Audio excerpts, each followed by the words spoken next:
us, old friend. I think we owe you that much. I agree. Bon voyage, old friend. He won't be causing us any more trouble.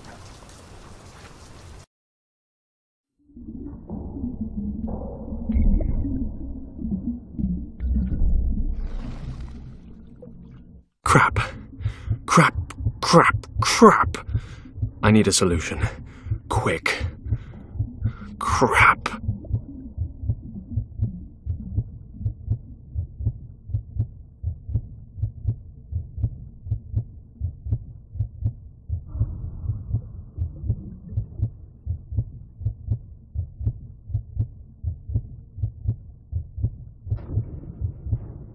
I'll put the lighter down for a moment.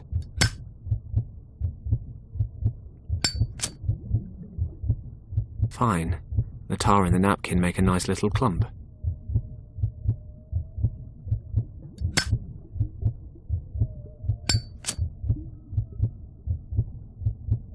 Let's see if there's anything useful inside. Okay, that should work.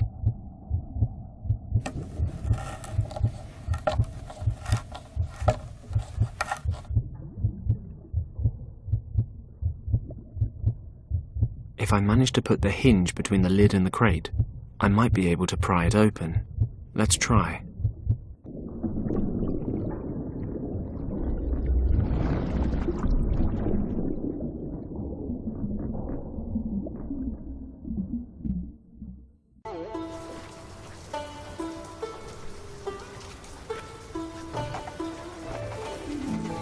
Good. They didn't stay to watch the show. Usually a time like this is a time for cautious celebration, followed by raucous celebration. Unfortunately, wandering back into Triad territory for a drink with Shen is most likely inadvisable. Plus, I'm soaked. Home time, I think.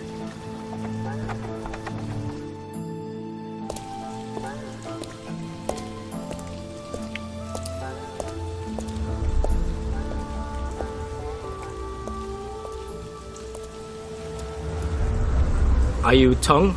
Moon Tong? How dare you, stranger? What do you want? Can we go somewhere and talk undisturbed, Mr. Tong? Somewhere less lively. We have nothing to fear here. This is our district. If you have something to say, say it. If not, get out of here. Very well. I need some men to do a job for me. Discreetly and efficiently. I was told you would be able to help me. Interesting. We shall see whether I can or cannot once you've told me what this is about. My clients are looking for a man who is supposed to be living here in Hong Kong. He's in possession of something that my clients desire for themselves. And who are your clients? That is not important. Find the person and retrieve the item. That's the job. Well, many people live in Hong Kong, and I'm sure a lot of them are in possession of things that other people want. If you accept this job, you will of course receive more detailed information. This sort of work doesn't come cheap. You understand? Money is no issue. My clients have the necessary means. All that matters is that the job is completed to our satisfaction. Then I'd say it's a deal.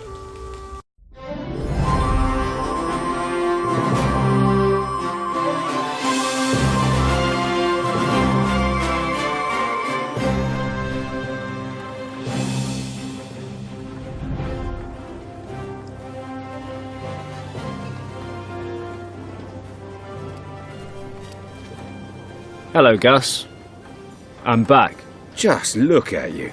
Did you forget your umbrella? Nope, I was out swimming. On that topic, a nice bath wouldn't hurt you either. Women like the smell of hard, honest work.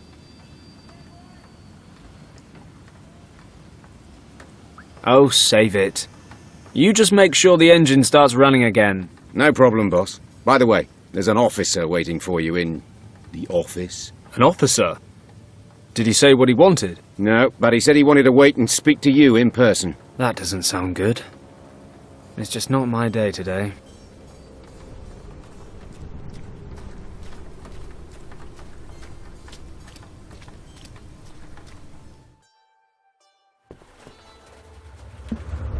Ah, Paddock. You're finally here. Huxley. This is a pretty miserable place to live, Paddock. Shouldn't war heroes be spending their retirement in more comfortable surroundings? Oh, I forgot. You were dishonorably discharged. Thanks for the reminder. What are you doing here? The governor ordered me to find you. It wasn't so easy, since I hadn't the slightest idea how deep in the gutter I'd have to dig. You certainly smell like you belong here. Well, you of all people should know your way around the gutter, Huxley. Watch your mouth, Paddock. There may come a time when the governor won't be there to protect you, and I'll be able to drag you to the penitentiary where you belong. Oh, spare me. I'm a civilian now. Deal with it. I was court-martialed and have received my deserved punishment. So leave Lord Weston out of this. You are responsible for the most severe riots in the history of this colony. The Empire conceded a lot in order to regain control. In disobeying your orders, you caused damage that we still feel the consequences of today. The Chaiwang Penitentiary would be a more appropriate punishment, if you ask me. Just let me know when you're done complaining so I can tune back in. Lord Weston wishes to speak to you immediately. Make sure you get rid of that awful stench. I'll wait in the car.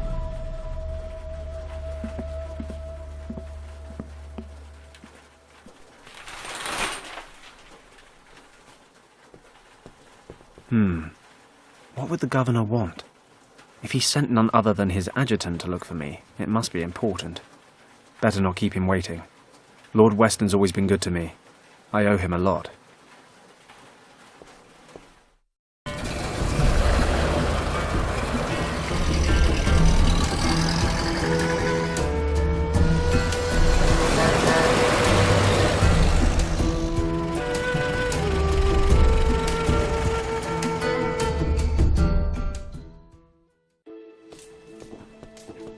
Fenton, I'm glad to see you. I hope you'll forgive the short notice. Lord Weston, please, I'm honoured. You have, however, piqued my interest. What's so urgent? Need a first-class flight to London? I'm afraid not, Fenton. I am in a somewhat awkward situation, and I think you might be able to help me. You are, in fact, my only hope. Sounds dramatic. Tell me more. The situation is as follows. As you know, the Chinese have been threatening to annex Tibet for years. I'm broadly familiar, yes. Well, the Empire's official position is not to get involved should a conflict arise. And what exactly is the Empire's unofficial position, Governor? Come, Fenton. One should be prepared for all eventualities. I see. Military intervention? No, certainly not. We simply wish to be prepared in the unlikely event that a military conflict arise, and that is why we need to know the lay of the land. No maps of Tibet are currently available. It is, officially, completely uncharted. And what does all this have to do with me? I'm not much of a cartographer. You have enough of your own. Quite right, Fenton. We have, in fact, already sent out an expedition. Entirely off the record, you understand. The Chinese must be kept in the dark. The last thing we need right now are diplomatic complications. The problem is, the expedition disappeared without a trace a few days ago. We haven't the slightest idea what their status might be. You've sent a rescue party? 2. Both returned, empty-handed. No trace of them, not a clue. So now what? I can no longer rely on military options. Eventually, the Chinese will get wind of the situation. The matter must be handled with discretion. Fenton, I want you to find our men. Well, I'm certainly flattered. But what makes you think I'd do the job any better? You said yourself you've got no maps. And I'm far from a local expert. Come, Fenton, you had quite the reputation. You've completed, successfully, numerous missions of this nature. I, for one, have the greatest confidence in you. Honoured, I'm sure, Lord Weston. But like you said, I had a reputation. I don't regret my time with the forces, but those days are over now. When they needed a scapegoat for the winter riots, I stood my ground, dishonorably discharged. So tell me, why should I lift so much as a finger for the Empire now? I realize that, Fenton, and I predicted this response. But you should know, this is about the people, not just the army. With all due respect, sir, appealing to my sense of compassion won't work. Oh, stop being so hard on me. You'll get all the financial support you need, and perhaps I can assist you in settling your little difficulties with the local competition. Tempting, but no thanks, Governor. Any other matter, I'd be happy to help. But there's a file in my life labeled Army, and it's closed. But what if the situation weren't so cut and dried? Enlighten me. Richard, Fenton. Richard was the expedition leader. Richard? You wait till now to tell me that? Fenton, I am the governor, and Richard is an officer. That he is my son shouldn't affect the performance of my duties. That may well be, but it can damn well affect mine. You know how close Richard and I were at the academy. I have a right to know what's going on, don't you agree? You are right. I know how much Richard means to you. How couldn't I? After everything you've been through. Good. So tell me what I need to know. I'm leaving now. You'll find all the information I've been able to collect in this dossier. Thank you, Fenton. I will never forget what you've done for me. Thank me when I've found him.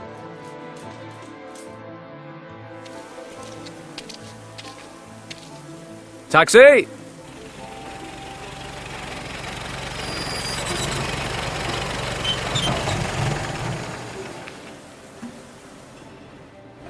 Richard, what have you gotten yourself into? I've known you for most of my life, and I've never seen the old man so worried about you. I can understand why as well. No contact for over 10 days. Disappeared without a trace 400 miles east of Lhasa, in a completely unexplored region the size of England. What the hell happened? Avalanche?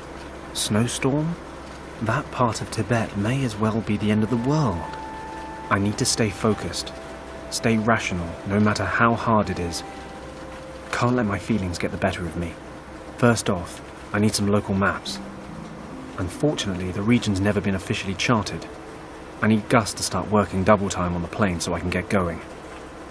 Maybe he can find me some maps as well. Might be he knows some pilots who have been out that far.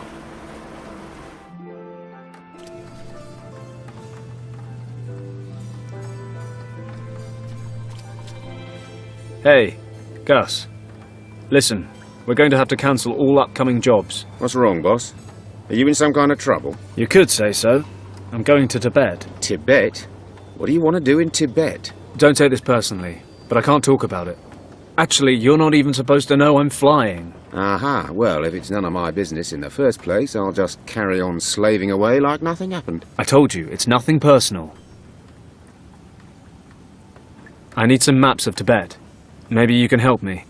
I realize it's pretty much unexplored, but there must be something out there I can use. Do you know anyone who knows his way around the country? Most pilots around here head south. You could try old Wang. Hey, yeah, he mentioned it once or twice. Once or twice. He never stops talking about his time over there. And he reckons he's mapped a great chunk of the place. Can't you think of anyone else? Oh, yeah, of course. I know hundreds of people with maps of Tibet just lying around at home. What's the matter with you? Still having a hissy fit over that fight you two had? I mean, don't get me wrong, I don't have a clue what went down with you two, or why Yen quit working here all of a sudden. Nobody tells me anything. But if your quest is so important, I suppose you'll just have to talk to him. Okay.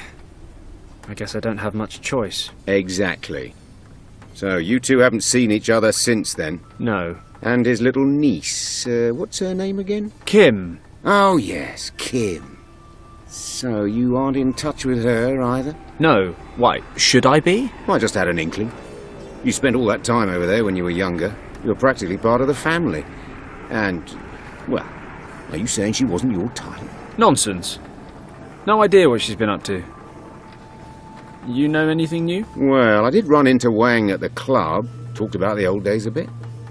I think he misses flying, but he'd never admit it. He's retired now. He still lives in that old house on Victoria Road. He moved. Don't ask